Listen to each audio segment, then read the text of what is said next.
Hi, welcome back to Community Hotline. My name is Monica Weitzel and I'm your host tonight, and I'm happy to have with us the Pangea Project. I've been trying to get them on here for a while because it's a wonderful organization and they do some fascinating work. So representing the Pangea Project is Sarah Kennedy. You're the program manager there, is that right? Yes. And Taylor Welch, who is a 2010 Pangea Project participant and Mount Scott High School graduate. Yeah. Is that correct?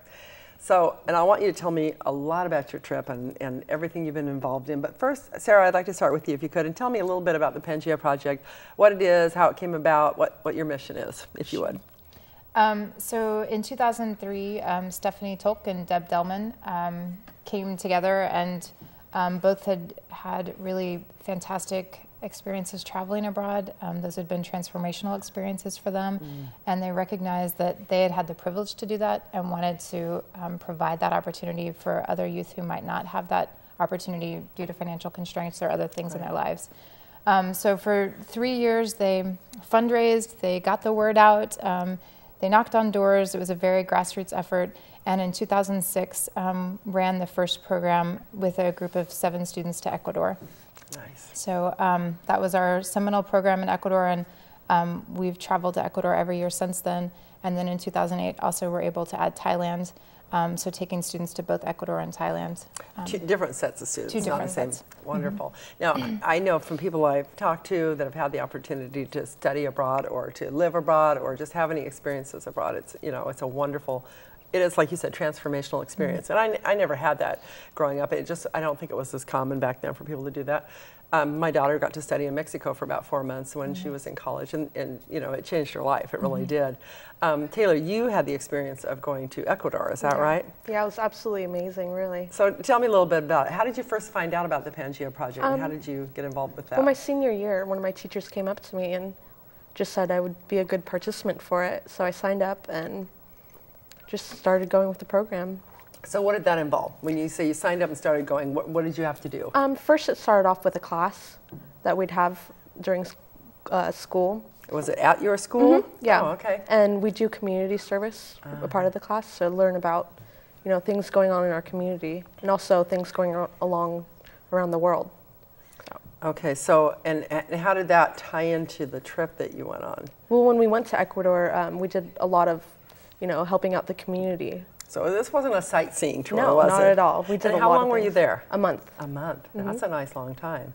So you actually worked with the community Yeah, there? absolutely. And what did you do? Well, when we were in, where was it exactly? You went too, I take it, Sarah. Yeah. Yes. Yes, Do you so go it's on most of the trips? Yes, part of my job is to be one of the trip leaders. Wonderful. Lucky you. We were in the middle of the rainforest, and we participated in a thing called a minga, where the community gets together. And we were working on cutting down trees to make a woman a house. Really? So it's the whole community would come together and celebrate, and then work, and then celebrate. Wow. Oh, celebrate and work and celebrate. Yeah. I like that. That works for me. So what was that like? It's life-changing, the entire trip, just traveling abroad and meeting new people. It's not only that we learned about the people there, but we also learned more about ourselves. I bet. So where do you stay when you're there? What are your living accommodations? We stayed in mostly hostels. Okay. And then at the end of our trip, we stayed with a family. Oh, really? So How we long were you there with a family? 2 weeks or a week? Oh. Just over a week. Yeah, just a little over a week. So I bet that was an amazing part of the trip, just to be part of a family life there. it was hard to communicate Was because it? I'm not fluent in Spanish. Yeah. I know bits and pieces, but A little bit here, a little bit there. I was able to communicate with my little brother, Patricio, perfectly. Oh, So, really? Yeah, he was amazing. So how many were in the family? I had the mother, Maria, and then the father, and a little sister. She was 11, and then my little brother, he was 4. Oh, how cute! Oh, that's great. So, what was the most what was the strongest memory or the thing that meant the most to you from that whole trip? Probably staying at the Yachana Lodge, and it's this eco-friendly lodge in the middle of the rainforest. Oh. And I remember my thing that I remember the most is just hiking through the rainforest, and it just started pouring on us. Really? Yeah, it was an adventure. I bet it was beautiful though.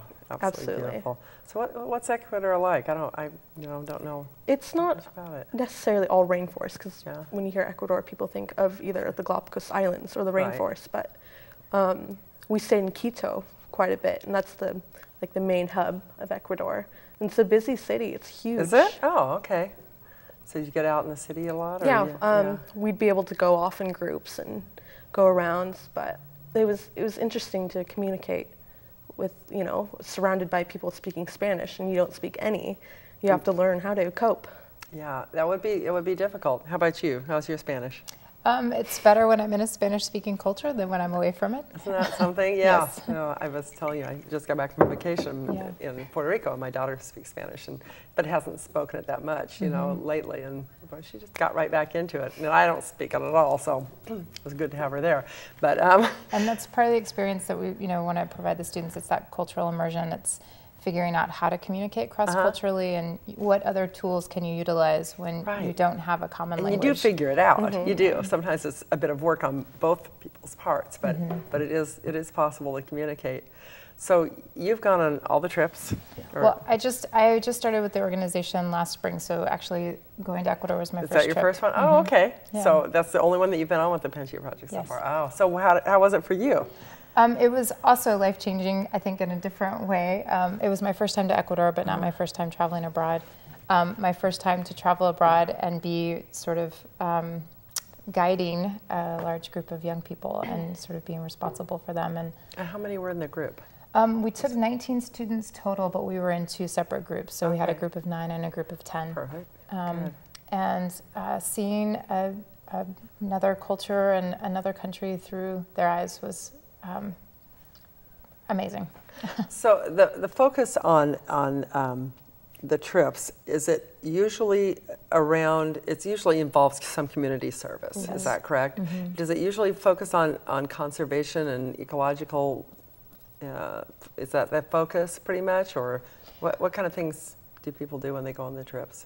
So you built a house this time. Yeah. And helped. Actually, when we were there, we visited the oil pits. So we got to see how the environment was affected. I saw a video on that. There was a video on that, wasn't there? Yeah, I saw that last year. That was really interesting. Yeah. It's kind of. It was amazing,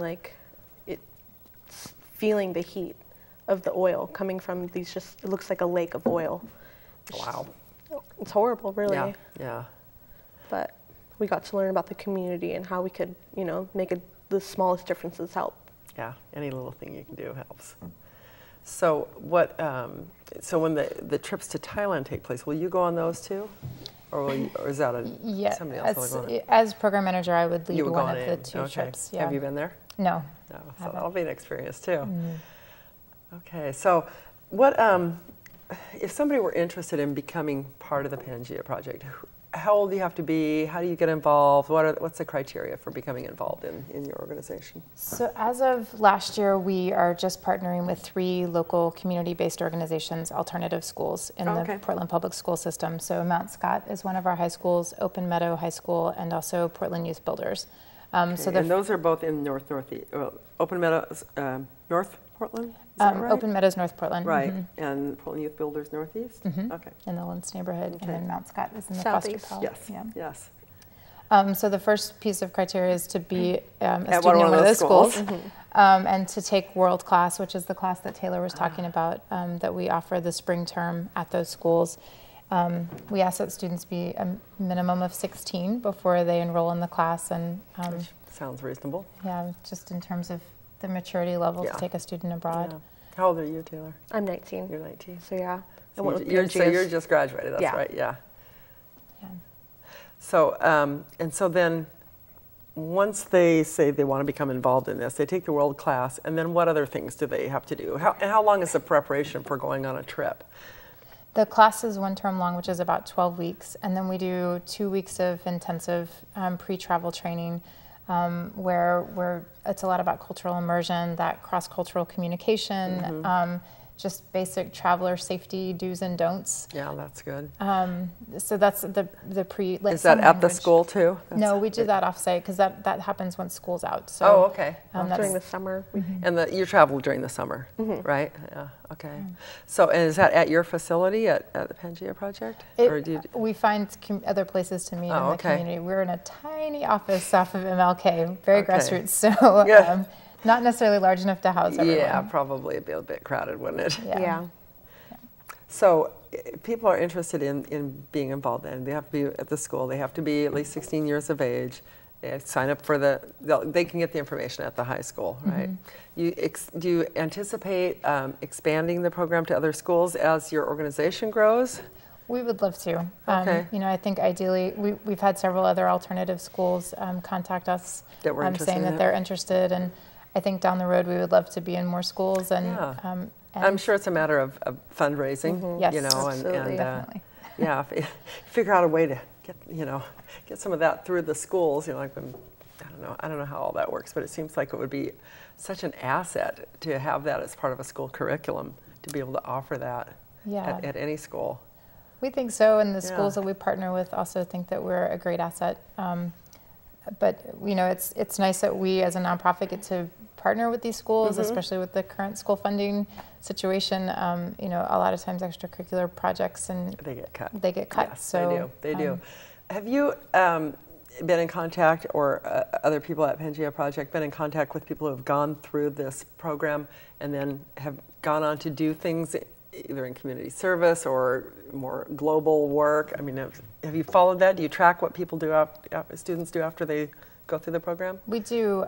We actually have a great record of keeping in touch with our students. We've had good. 70 young people come through the program, and we're in touch in some degree of closeness with about 65 of them. Oh wow, that's pretty good percentage, I'd say. Is. I think that speaks to the organization, though. Our culture at the organization is definitely about relationship building and creating those ties. And when you have a transformational experience with someone, you tend to keep in touch with them. Yes, I would imagine so. It's just Will you keep in inherent. touch with some of the students? I mean, Yeah. you went to school with them too, so. Yeah, I but- still talk to all of them. Yeah. We grew a bond when we were there, all traveling together. But Yeah, I imagine you would. How do you think, we're almost out of time here, but how do you think you will use the experiences you had in your future?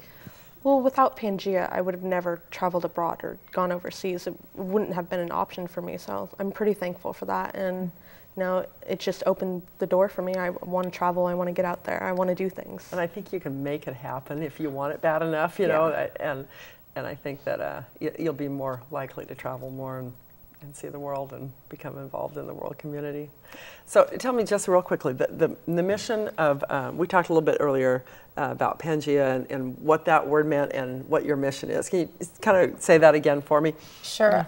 Well, our tagline is bringing the world back together. Bring the world back together, yes. And our focus, our mission is to work with at-risk youth and provide them with an opportunity to travel abroad, to expand their global perspective, to expand their leadership skills and attributes, and hopefully create a cycle of them giving back, coming back and giving back to their communities in a way that they might not have seen was possible before. That's very well said, Sarah. Thank you. That was a perfect ending to this segment. We're just about out of time here. So if people are interested, we will have the information on the screen here. Community Hotline has a blog, and if people want to ask questions of you, they can go on there and put them there, and we'll make sure you see that and you can answer the questions there. And you have a website, and so we'll have that information on the screen too. But thank you, both of you, Taylor and Sarah, for being on here. You do an amazing job there. I find it just a fascinating program, and I'm so glad you're able to be here tonight. So thank you for watching this segment of Community Hotline. We'll be back in just a minute, but don't forget to check us out on Facebook and like us there. And don't forget to check out the Pangea Project and all the good work they're doing. We'll be back in just a few minutes, and we'll be talking to the Gresham Barlow Education Foundation, so don't go away.